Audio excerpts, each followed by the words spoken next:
ముఖ్యమంత్రి గారి ఆదేశాల మేరకు రాష్ట్ర వ్యాప్తంగా మొన్న జరిగిన అధిక వర్షాలు వరదల వలన అనేక ప్రాంతాల్లో ముంపుకు గురైన కుటుంబాలందరికీ కూడా ఉచితంగా రాష్ట్ర ప్రభుత్వం నుంచి పౌర సరఫరాల శాఖ నుంచి మరియు మార్కెటింగ్ శాఖ నుంచి సరుకులు అందించడమని ఆయన నిర్ణయించారు.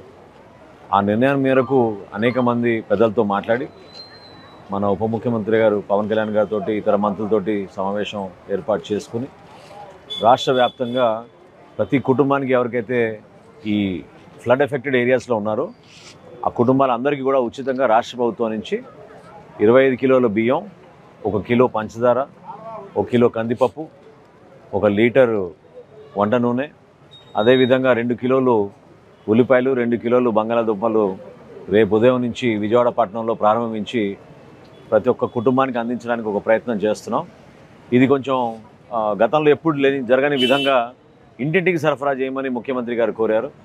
సో చాలా పెద్ద లాజిస్టిక్ ఎక్సర్సైజ్ కాబట్టి రాష్ట్ర వ్యాప్తంగా అనేక మంది అధికారులు, స్థానికంగా ఉన్న పోలీస్ యంత్రాంగం, రెవెన్యూ సిబ్బంది వీళ్ళందరూ కూడా ఎంతోమంది వాలంటీర్లు క్షేత్రస్థాయిలో కూడా సహాయపడుతున్నారు. ఈ కార్యక్రమాన్ని రేపటి నుంచి మనం ప్రతి వార్డులో కూడా ప్రారంభించుకొని ముందు విజయవాడ పట్టణంలో ఉన్న ప్రతి కుటుంబానికి ఈ సరుకులు అందించే విధంగా ఒక అద్భుతమైన కార్యక్రమం ప్రతి ఒక్కరు సహకరించాలని మన రాష్ట్ర ప్రభుత్వం తరఫున రాబోయే రోజుల్లో కూడా అనేక సహాయ కార్యక్రమాలు ఇంకా అందించి బాధిత కుటుంబాలందరినీ కూడా ఆదుకోవాలనే ఒక ప్రయత్నంతో చంద్రబాబు నాయుడు గారు, పవన్ కళ్యాణ్ గారు తీసుకునే నిర్ణయాన్ని ప్రజల్లోకి తీసుకెళ్ళి వాళ్ళకి ఇబ్బంది కలగకుండా చూసుకోవాల్సిన బాధ్యత మా పైన ఉంది. ప్రభుత్వం ఎప్పుడు మీ వెంట ఉంటుంది. ఆ భరోసా కల్పించడానికి కోసమే ఈ కార్యక్రమాన్ని ప్రారంభించబోతున్నాం.